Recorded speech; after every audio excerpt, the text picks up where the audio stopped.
ആരേലും കണ്ടോ? ഇല്ല. നന്നായി, അതുകൊണ്ടാ ഈ വഴി വരാൻ പറഞ്ഞത്. ജാമ്യം കിട്ടാൻ വലിയ പാടായിരുന്നു. അനിയപ്പൻ ചേട്ടൻ വന്ന് കാല പിടിച്ചോണ്ടാ ഞാൻ. താങ്ക്സ്. നമുക്കിറങ്ങാം. ഓ, ഞങ്ങളെന്നാ പോവാൻ പറ്റേ. ഇനി എന്താ നിങ്ങളുടെ പ്ലാൻ? ഒന്നും തീരുമാനിച്ചിട്ടില്ല. ഒന്നാലോചിച്ച് ഇവളുടെ കാര്യം വലിയ കഷ്ടമാ. ഇന്നലെ വരെ ഇവക്ക് എല്ലാം ഉണ്ടായിരുന്നു. ഇപ്പതേ ഒന്നുമില്ലാതെ റോട്ടിൽ വന്ന് നിൽക്കുക. ചിന്നമ്മ ചേച്ചി ഇല്ല, ചിട്ടിക്കമ്പനി ഇല്ല, കേറി കിടക്കാൻ ഒരു വീട് പോലും ഇല്ല. എടി കൊച്ച, ഒന്നാലോചിച്ച നിന്റെ ഈ അവസ്ഥ നീ വരുത്തി കൂട്ടിയതാ. മനസ്സിലായില്ല. നിന്നോട് ഞാനൊന്ന് ഇഷ്ടമാന്ന് പറഞ്ഞപ്പോ എന്തായിരുന്നു നിനക്ക്? ഇനി നീ ഒന്ന് കൂട്ടി വായിച്ചു നോക്കടി.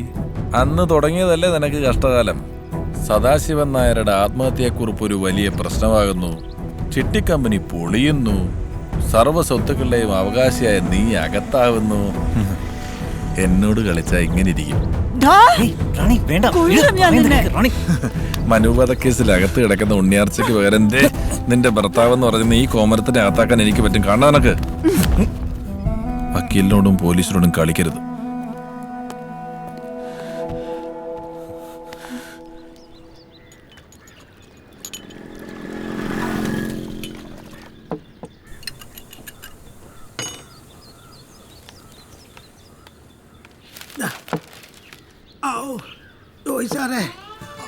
കഴിക്കാൻ എന്താ എടുക്കണ്ടേ? ജോയി സാറോ? ഞാൻ മൊയ്തീന. എന്നാലേ അന്റെ മൊയ്തീൻ എടുക്കാം. നിങ്ങളെന്താ ആളെ മക്കാരാക്ക? അതിന് നിങ്ങൾ അയാളോട് ചൂടാവണ്ട. എന്ന് നിന്റെ മൊയ്തീൻ എന്ന് പറഞ്ഞാ ഇവിടുത്തെ ഒരു പലഹാരത്തിന്റെ പേരാ. ആളെ കളിയാക്ക? ഇത് നമ്മുടെ ഉണ്ടംപുരിയല്ലേന്ന്? അല്ല, സംഗതി ഉണ്ടംപുരിയൊക്കെ തന്നെ. പക്ഷെ ഈ ന്യൂ ജനറേഷൻ അട്രാക്ഷന് വേണ്ടിട്ടേ നമ്മുടെ ശിവേട്ടൻ ഇട്ട പേരാ. കൊള്ളാല്ലേ? അല്ലേ? അല്ല, ഈ കൊച്ചേട്ടൻ തിരൂര് പോയിട്ട് ഇനിയും വന്നില്ലേ? വന്നില്ല. അതിന് മൂപ്പര് മറ്റേ ഭാര്യയുടെ കൂടെയാണെന്നാണല്ലോ കേൾവി, അല്ലേ?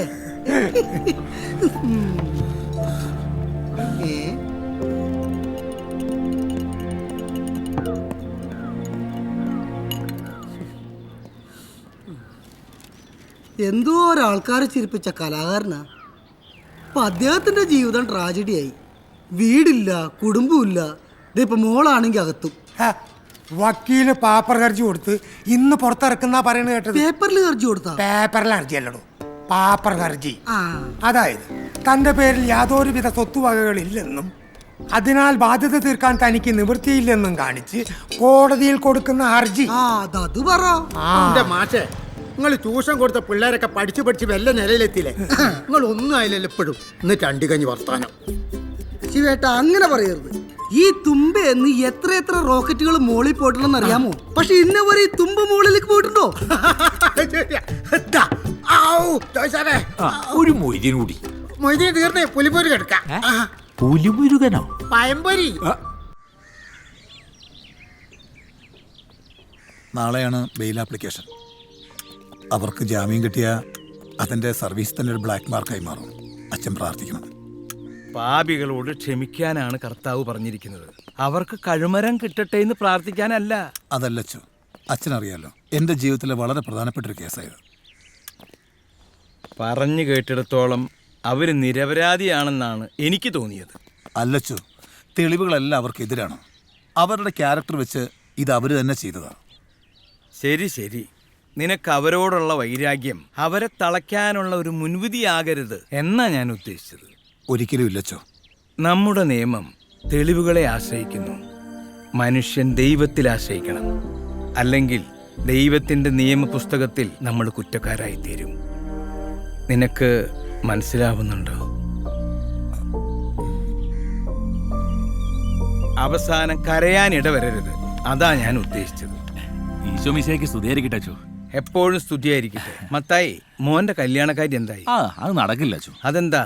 പെണ്ണിന് മാനയൊക്കെ 2 വയസ്സ് മൂപ്പ.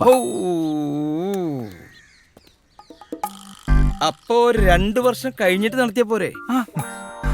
അത് ഞാൻ ആലോചിച്ചില്ലല്ലോ. ശരിയാന്നല്ലോ. ഇങ്ങനെ കുറെ എണ്ണം ക്രിസ്ത്യാനികളിലുണ്ട്. ഇപ്പൊ എന്തു മനസ്സിലായി? എടാ, അവൻ ഒറ്റ ബുദ്ധിയാ. പക്ഷേ അറിവും വിദ്യാഭ്യാസവും ഉള്ള നീ ഒരിക്കലും മത്തായിയെ പോലെ ഒറ്റ ബുദ്ധിയാവരുത്. ഈശോയെ, ഞാൻ പോട്ടെ. ഇനിയും വൈകിയാൽ ആ കുശിനിക്കാരൻ ജോൺ കർത്താവിനെ വരെ അടിച്ചുകൊണ്ടുപോകും. ഉം.